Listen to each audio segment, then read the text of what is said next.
Hello, I'm Richard Vobes, the Bald Explorer. Today I'm not on a walk. I thought I would show you some of the equipment that I use when I go out filming. And the reason that is, often people do ask, they say, what camera do you use? What gimbal are you using? What microphone do you use? So I thought it might be useful just to get most of the kit that I use on a daily basis, shove it on the table as I have here, and then tell you a little bit about it.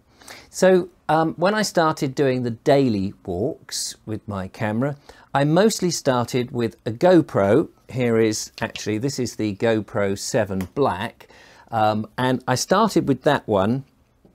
I actually started with the 5, to be honest with you, and then I purchased a gimbal. It was the gimbal that made the biggest difference. This is my gimbal, and I can't pronounce it. It's something like Xeon or something.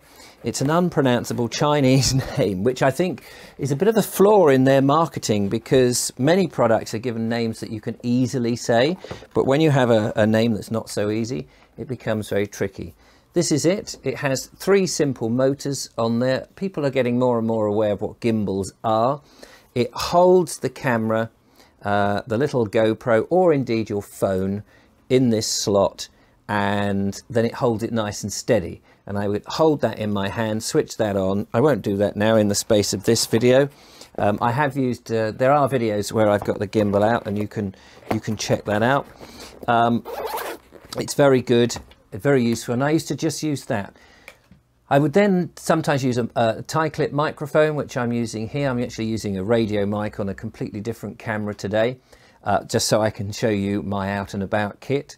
The sort of microphone that I would use, depending if I was interviewing people, I have here one of these. This is an AKG D230. Had to look that up. It's about 300 quid, I believe. And I use it in association with this tiny little thing, which is called a Tascam. And it's actually the DR10X. They've all got weird little names. The beauty of this is that it attaches to the microphone like that, switch on the recorder, and you can go and interview the people you want to interview or do your own recording, and it's absolutely great. This little recorder is fantastic. There is, for me, one minor flaw, and it has this weird slider switch which has barely got any grip on it, and you need to use your fingernail to turn it on. If it was just a bit chunkier and easier to get hold of, I think this would be absolutely brilliant. If it was made not in plastic, that would be slightly better, because I'm always worried about dropping it.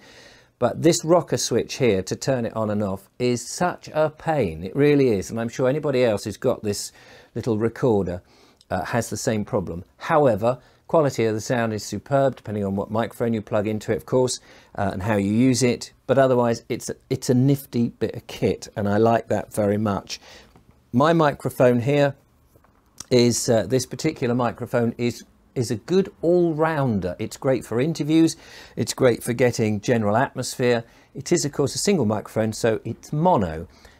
You can get many of these Zooms with the 2 microphone heads, and they pick up stereo.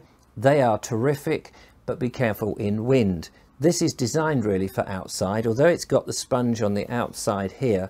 It's got a sponge on the inside of this grill in the head, where the little microphone actually sits within that. So it is very well protected in terms of wind. Of course, excessive wind, you're always going to get a little bit. So that's what I used to use on a regular basis. I still use that from time to time. I have now moved over to the DSLR. This is a very simple, cheap budget camera. It's the DSLR, it's the Canon EOS 200D. I believe it's also called the Rebel in America. And it comes with a kit lens. It's very good. I mean, it is basic. And ultimately, I would argue, it's all about the story. It's all about your filmmaking. It's what you do with the gear. All the gear that you can buy these days gives you a good picture. Generally, sound you might treat separately, so you might be aware of that, doing it differently. But mostly, picture quality and lenses these days, all the equipment is very, very good, and most of the files like MP4 do the job if you're doing things like YouTube videos or things for Instagram or Facebook or that sort of thing. Obviously you can spend a lot more money. This was about 500 quid, and it comes with the lens, which as an entry-level thing is great. You can, as I say, you can spend whatever you like. You know, the budget can be no end, get better lenses, better camera, bigger sensors in the camera, more control, ease of use, and that sort of thing. So that's what I use when I'm doing stuff which is mostly locked off on a tripod. And when I'm out and about in the countryside, I don't want to be lugging a great big tripod around over my shoulders as I do when I'm doing my corporate stuff. I have a bigger camera and a bigger pair of legs, what they call in the trade legs. But when I'm out and about, I want something a bit smaller. And so I've got this Manfrotto, very simple little tripod with extendable legs that come out like thus. It gives you a certain height. It's not quite up to my eye level. It also has an extendable piece up here, so you can get it reasonably high. It's really, this one is mainly a stills camera one, to be honest with you, because there's no arm, there's no fluid head as such. You've got a ball joint in here so you can wobble it about, but it's ease of use, quick to use, light to carry, fairly sturdy when erected, which is an important feature for me because you don't want it falling over, obviously, with your camera on board. And it folds up and I can actually hook it over my bag, which is quite nice, and sling the bag over my shoulder, or however your bag works. So that's very nice as well. So a tripod is essential to get those nice locked off clean shots which make your footage more professional looking. That's really why I was using the gimbal, of course, to try and keep, when I'm moving, fluid action and keeping the horizon. The GoPro 7, which is a new GoPro, it's out, well, new as I record this, relatively new now. It has stabilization built in, which almost replaces a gimbal, but not quite. Whereas the gimbal keeps the camera completely still, as well as the horizontal, which is always important, the GoPro 7 smooths out all the movement. But obviously if you, and you can't help it, move the camera out of true horizontal axis, you are going to see that. So it's not a complete replacement, but it has its uses in lots of different ways, and I do use it. It's also a lot simpler than setting up these 3 motors and getting everything balanced before you start, which is what you do with a gimbal, which always takes a bit of time. This you can pull out of the bag and immediately sort of vlog yourself, film bits, and it will give you smooth action. Also, it has this very smooth time lapse, which I use quite a bit. It's quite nice, and it saves you a lot of time. Time is always of the essence.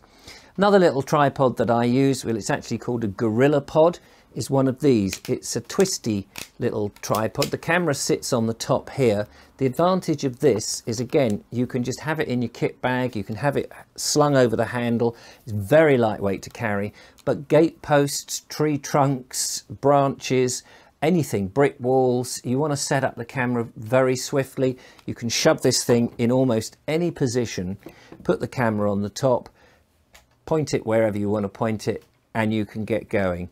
Not too expensive, about 30 quid I think that was. I should say that the gimbal, when I bought it, was about £200, but now I think they're about 120, something like that. The GoPro is about 350, I think. I've got a little Manfrotto simple tripod there. I'm not quite sure how expensive they were because one of my viewers bought me that very kindly. Thanks to you, Josh, if you're watching. Also, a simple Rode microphone, little mini shotgun microphone that goes with my camera. I don't use that all the time. I'm only using that if I'm going to be very close to the camera, because although it is a shotgun microphone, the further you are away, the less good the quality of your voice and the less loud it is. But it is okay, although it does pick up everything around you. So if you're using it anywhere near traffic or trains or aeroplanes or anything with a deep bassy rumble, it does pick that up rather too much.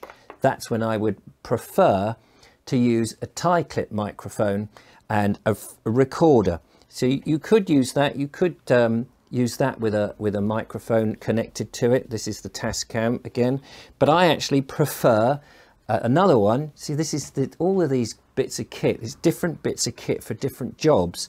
So this is the Zoom field recorder, the F1, and that's about 150 quid, something like that. And it comes with its own little tie clip microphone, which I have here.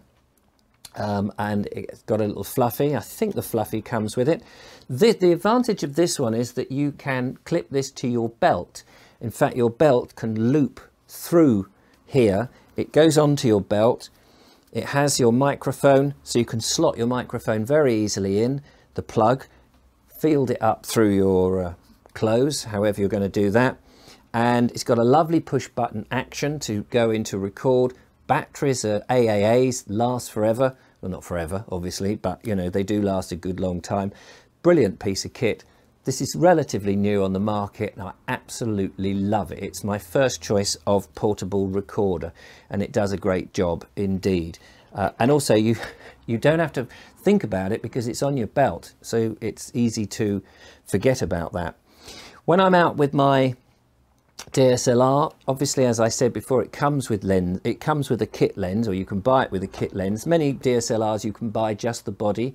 Canon, I mean, there's lots of different brands and you choose the brand you fancy. Canon have a number of relatively inexpensive lenses that are okay to use. And so I've upgraded with that because although it has a zoom, it's 18 to 55 millimeter. Photographers will know what that means. It means that you get a reasonably wide angle view and then you get a little bit of a zoom on it. Quite a, you know, enough for, I don't know, 60-70% of what you might use, but 60 or 70% isn't everything, is it? And sometimes you want something a bit different. So I've invested in a number of other lenses and I'll just quickly run through those. This is a reasonable telephoto lens, or a long lens as some people call it. It's not one of those massive wildlife lenses that you see people with where you can go for miles and get a robin perched on a branch, you know, 200 miles away, not years. It is a zoom lens again. I just try, there we go. It does zoom a bit. So this one is a 55 to 250 millimeter. So it's a reasonable zoom, but you can get much more powerful ones. It sort of helps do, this goes up to 55. So it's where that lens finishes, this one goes on and gives me a bit more. Generally, I don't need much more of a zoom than this, though as I say, you can get them. Sometimes you're in a situation where the wide angle in the lens is just not wide enough, and so I've invested in another Canon lens, and this one, I just have to remind myself, is 10 to 18 millimeter, which just gives me a bit wider. I'm not filming on any of these clearly because I'm on a different camera.